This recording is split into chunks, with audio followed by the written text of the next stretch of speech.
Yes, sir. Duk ya daji.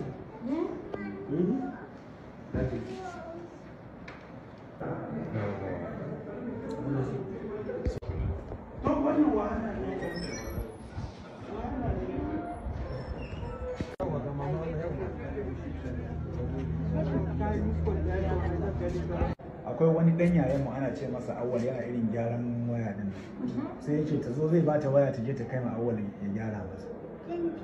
O MP yace ko sai ka ji ta faɗa da baki yawa yace ta zo ya bata MP ta kai ma wancan Awwal mai gyaran waya. Abinda na fara ji cikin gidan gabaki ɗaya da ke gidan sai gidan ya rude da ihu. Wannan abun ya daga mu hankali uwa. Saboda ba zan bar kesu nan ba. Gwargwado ba zan bari ba. A yanda na san gidanmu malam. Wallahi ba zan bar ka ba. Na rantse da girman Qur'ani ba zan Wallahi. bar ka ba. Wallahi ba zan bar ka ba. Ka ji na gaya maka. A yi hakuri. In ka sake magana za ka ci uwarka a nan. Wallahi zan ke daɗe ko ni na mutu a ce mutuwa na yi ko mota na accident ɗina. Yarinya yana so ya kuka?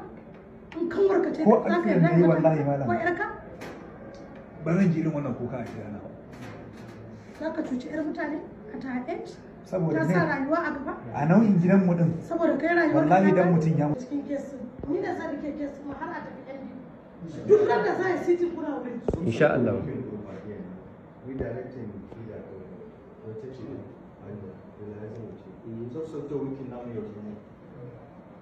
Wani zan kira yan fida da su. Yawwa.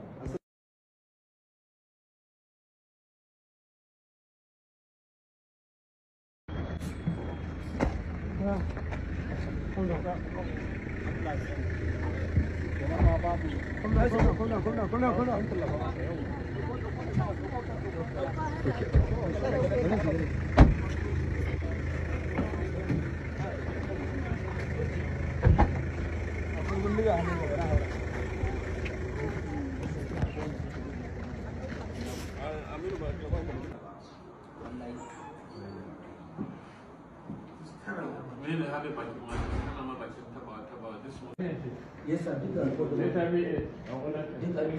ya daji.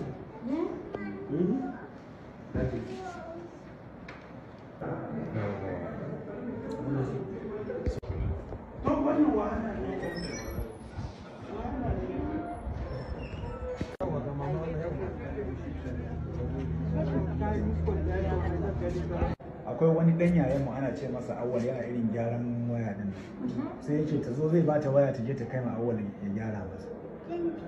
O MP yace ko sai ka ji ta faɗa da baki yawa yace ta zo ya bata MP ta kai ma wancan Awwal mai gyaran waya. Abinda na fara ji cikin gidan gabaki ɗaya da ke gidan sai gidan ya rude da ihu. Wannan abun ya daga mu hankali uwa. Saboda ba zan bar kesu nan ba. Gwargwado ba zan bari ba. a yanda na san gidanmu malam. Wallahi ba zan bar ka ba. Na rantse da girman Qur'ani ba zan Wallahi. bar ka ba. Wallahi ba zan bar ka ba. Ka ji na gaya maka. A yi hakuri. In ka sake magana za ka ci uwarka a nan.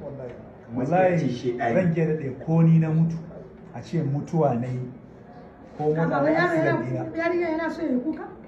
In kan warka ce Ko za ka accident ne wallahi malam. Ko yarka? Ba zan ji irin wannan kuka a gidana ba. Za ka cuci 'yar mutane a ta age? Saboda Ka ne sa rayuwa a gaba? a nau'in gidanmu din Saboda kai rayuwar wallahi dan mutum ya mutu. cikin kesu. Ni da zan rike kesu kuma har a tafi ɗan biyu. Duk ran da za a yi sitin kuna wuri. Insha Allah.